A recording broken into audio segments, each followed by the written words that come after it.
Okay, jap. Fael. Last untuk clearkan nama kau ni Fael. Aku nak kau jawab elok-elok je Fael. Kau cakap tadi tak sabar. Sebenarnya kau tak kesabaran kau tu dekat aku ke dekat talent? Aku nak kau clearkan nama kau. Kalau kau menjawab lagi kau memang problem. Dengan dia orang Fael mana ada masalah. Masalah dengan aku lah.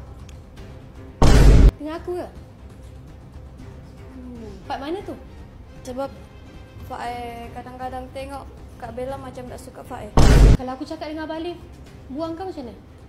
Tak apalah, buang je lah. Kau ready nak dibuang?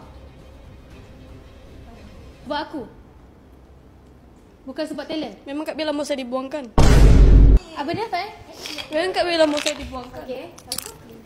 Dah. Tak apalah.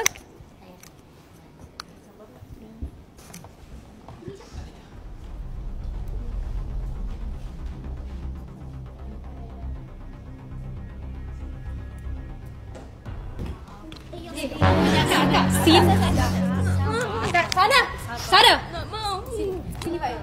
Sini. Sini.